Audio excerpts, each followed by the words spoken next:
بسم اللہ الرحمن الرحیم۔ السلام علیکم ناظرین، آپ دیکھ رہے ہیں یوٹیوب اور فیس بک۔ آج ہم بات کریں گے بحریات یعنی سمندری علوم اور علم نباتات۔ یہ قرآن پاک کا اعجاز ہے کہ آج سے 1400 برس پہلے جو قرآن پاک نے فرمایا، آج جدید سائنس اس کی تصدیق کر رہی ہے۔ میٹھے اور کھارے نمکین پانی کے درمیان روک۔ سورہ رحمان آیت 19 تا 20۔ مرج البحرين يلتقيان بينهما برزخ لا يبغيان۔ اس نے دو سمندر بہائے، دیکھنے میں معلوم ہو ملے ہوئے، اور ہیں ان میں روک، ایک دوسرے پر بڑھ نہیں سکتا۔ عربی میں لفظ برزخ کا مطلب ہے ایک روک، ایک حد بندی۔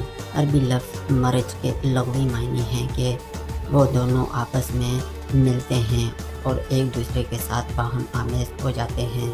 قرآن پاک کے ابتدائی مترجم دو اقسام کے پانیوں کے دو مخالف معنی کی وضاحت کرنے کے قابل نہ تھے کہ ملتے ہیں اور باہم آمیز ہوتے ہیں۔ دے میٹ اینڈ مکس، اور اس کے ساتھ ساتھ ان کے درمیان روک بھی ہے، حد بھی ہے۔ جدید سائنس نے یہ دریافت کیا ہے کہ ان مقامات پر جہاں پر مختلف سمندر ملتے ہیں، ان کے درمیان حد ہے، روک ہے۔ یہ روک یا حد دو سمندروں کو دو حصوں میں تقسیم کرتی ہے تاکہ ہر ایک سمندر اپنا درجہ حرارت برقرار رکھ سکے، اپنا کھاری پن برقرار رکھ سکے، اپنی کثافت برقرار رکھ سکے۔ ماہرین بحراب بہتر پوزیشن میں ہیں کہ وہ اس آیت مبارکہ کی وضاحت کر سکیں۔ دو سمندروں کے درمیان اندیکھی پانی کی ڈھلوانی دو یا حد موجود ہے، جس کے ذریعے ایک سمندر کا پانی دوسرے سمندر کی جانب بہتا ہے، لیکن جب ایک سمندر کا پانی دوسرے سمندر میں داخل ہوتا ہے تب یہ اپنی نمایاں خصوصیات کھو بیٹھتا ہے اور دوسرے پانی کی خصوصیات اپنا لیتا ہے۔ اس طرح یہ روک یا حد دونوں پانیوں کو ایک جیسی خصوصیات کا حامل بنانے کا ایک ذریعہ ثابت ہوتی ہے۔ سورہ نمل آیت 61۔ أَمَّن جَعَلَ الْأَرْضَ قَرَارًا وَجَعَلَ خِلَالَهَا أَنْهَارًا وَجَعَلَ لَهَا رَوَاسِيَ وَجَعَلَ بَيْنَ الْبَحْرَيْنِ حَاجِزًا أَإِلَٰهٌ مَّعَ اللَّهِ بَلْ أَكْثَرُهُمْ لَا يَعْلَمُونَ۔ اور دونوں سمندروں میں آڑ رکھی۔ یہ سب کچھ کئی ایک مقامات پر وقوع پذیر ہوتا ہے، مثال کے طور پر جبل ٹر کے مقام پر۔ لیکن جب قرآن پاک میٹھے اور کھارے نمکین پانی کے درمیان آڑ کا ذکر فرماتا ہے تو یہ ایک اندیکھی روک یا حد کا بھی ذکر فرماتا ہے۔ سورہ فرقان آیت 53۔ وهو الذي مرج البحرين هذا عذب فرات وهذا ملح أجاج وجعل بينهما برزخا وحجرا محجورا۔ وہی جس نے ملے ہوئے رواں کیے سمندر، یہ میٹھا ہے نہایت شیریں اور یہ کھاری ہے نہایت تلخ، اور ان کے بیچ میں پردہ رکھا اور روک کی ہوئی آڑ۔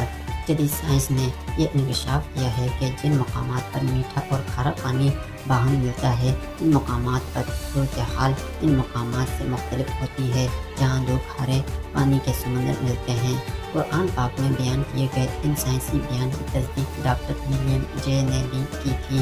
وہ ایک بحری سائنسدان ہونے کے علاوہ جیولوجیکل سائنس کا پروفیسر بھی ہے اور یونیورسٹی آف کولوراڈو امریکہ میں خدمات سر انجام دے رہا ہے۔ سمندروں کی گہرائی میں اندھیرا۔ Professor Durga Rao marine geology میں دنیا بھر کا معروف ماہر، جدہ کی عبدالعزیز یونیورسٹی کا سابق پروفیسر۔ اس کو قرآن پاک کے درج ذیل آیت پر تبصرہ کرنے کے لیے کہا گیا۔ سورہ نور آیت 40۔ أو كظلمات في بحر لجي يغشاه موج من فوقه سحاب ظلمات بعضها فوق بعض إذا أخرج يده لم يكد يراها ومن لم يجعل الله له نورا فما له من نور. یا اندھیریاں کسی کندھے کے گہرائی والے دریا میں، اس کے اوپر موج، موج کے اوپر اور موج اس کے اوپر بادل اندھیرے ہیں ایک پر ایک. جب اپنا ہاتھ نکالے تو دیتا معلوم نہ ہو، اور جسے اللہ نور نہ دے اس کے لیے کہیں نور نہیں. پروفیسر راؤ نے کہا کہ سائنسدان اب کہیں جا کر اس امر کی تصدیق کرنے کے قابل ہوئے ہیں. جدید ساز و سامان کی مدد سے کہ سمندر کی گہرائی میں اندھیرا پایا جاتا ہے، انسان کی معاونتی ساز و سامان کے بغیر 20 یا 30 میٹر کی گہرائی سے نیچے نہیں جا سکتا اور 200 میٹر سے زائد گہرائی میں زندہ نہیں رہ سکتا.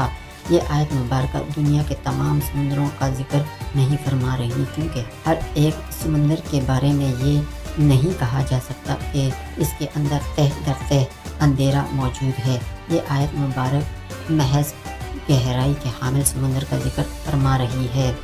پروفیسر درگا راؤ نے یہ کہتے ہوئے اپنے تبصرے کو پائے اختتام تک پہنچایا کہ 1400 برس پہلے کوئی بھی انسان اس مظہر قدرت کو اتنی تفصیل کے ساتھ بیان نہیں کر سکتا تھا، لہٰذا یہ معلومات کلام الہی کے علاوہ کچھ بھی نہیں ہے. یہ کلام الہی ہے اور وہی ہے جس نے پانی سے بنایا آدمی، پھر اس کے رشتے اور سسرال مقرر کیے، اور تمہارا رب قدرت والا ہے. 14 صدیاں پہلے کیا کوئی انسان یہ اندازہ کر سکتا تھا، یہ سوچ سکتا تھا کہ ہر ایک جاندار کو پانی سے تخلیق فرمایا گیا ہے؟ مزید برآں اگر کوئی یہ اندازہ کر بھی لیتا، کوئی ان خطوط پر سوچ بھی لیتا، تو عرب کے صحراؤں میں کیا کسی نے اس کی بات کا یقین کرنا تھا جہاں پر ہمیشہ ہی پانی کی قلت رہی ہے؟ علم نباتات. پہلے انسان یہ نہیں جانتا تھا کہ پودوں نباتات میں بھی نر اور مادہ کا تصور پایا جاتا ہے.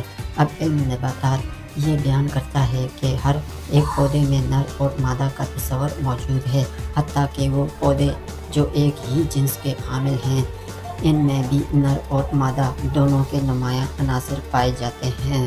سورہ طٰہٰ آیت 53. الذي جعل لكم الأرض مهدا وسلك لكم فيها سبلا وأنزل من السماء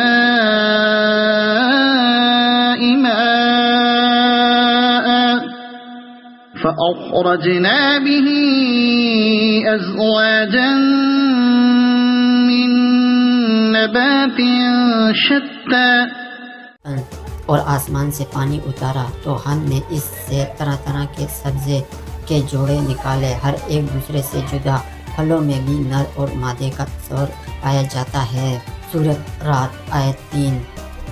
وَهُوَ الَّذِي مَدَّ الْأَرْضَ وَجَعَلَ فِيهَا رَوَاسِيَ وَأَنْهَارًا وَمِن كُلِّ الثَّمَرَاتِ جَعَلَ فِيهَا زَوْجَيْنِ اثْنَيْنِ يُغْشِي اللَّيْلَ النَّهَارَ إِنَّ فِي ذَلِكَ لَآيَاتٍ لِقَوْمٍ يَتَفَكَّرُونَ. اور زمین میں ہر قسم کے پھل دو دو طرح جوڑوں میں پھل پودے کی آخری پیداوار ہوتی ہے. پھل نکلنے سے بیشتر پھول نکلتے ہیں جو نر اور مادہ حیثیت کے حامل ہوتے ہیں، لہٰذا تمام پھل نر اور مادہ کی موجودگی کی جانب اشارہ کرتے ہیں، اور یہ حقیقت قرآن پاک میں بھی بیان فرمائی گئی ہے. ہر چیز کے جوڑے. سورۃ ذاریات آیت 49. وَمِن كُلِّ شَيْءٍ خَلَقْنَا زَوْجَيْنِ لَعَلَّكُمْ تَذَكَّرُونَ. اور ہم نے ہر چیز کے دو جوڑے بنائے. اس آیت مبارک میں ہر چیز پر زور دیا گیا ہے، یعنی انسان، جانور، مویشی، نباتات اور پھلوں کے علاوہ بھی ہر چیز کے جوڑے عین ممکن ہیں. اس میں بجلی بھی شامل ہو جس میں ایٹم، منفی اور مثبت چارج والے ذرات، الیکٹران اور چٹان پر مشتمل ہوتے ہیں اور دیگر کئی اشیاء بھی ہر چیز میں شامل ہو سکتی ہیں۔ سورہ یاسین آیت 36۔ سبحان الذي خلق الأزواج كلها مما تنبت الأرض ومن أنفسهم ومما لا يعلمون۔ پاکی ہے اسے جس نے سب جوڑے بنائے ان چیزوں سے جنہیں زمین اگاتی ہے، اور خود ان سے اور ان چیزوں سے جن کی ان کو خبر نہیں۔ یہاں پر قرآن بیان فرماتا ہے کہ ہر ایک چیز کے جوڑے بنائے گئے ہیں، ہر ایک چیز کی تخلیق جوڑوں میں فرمائی گئی ہے، اور ان میں وہ چیزیں بھی شامل ہیں جن چیزوں سے انسان آشنا نہیں ہے، جن چیزوں کی انسان کو خبر ہی نہیں ہے۔ عین ممکن ہے کہ کل وہ ان چیزوں کو دریافت کرے، مگر آج اس کو ان چیزوں کی خبر نہیں ہے۔ والسلام۔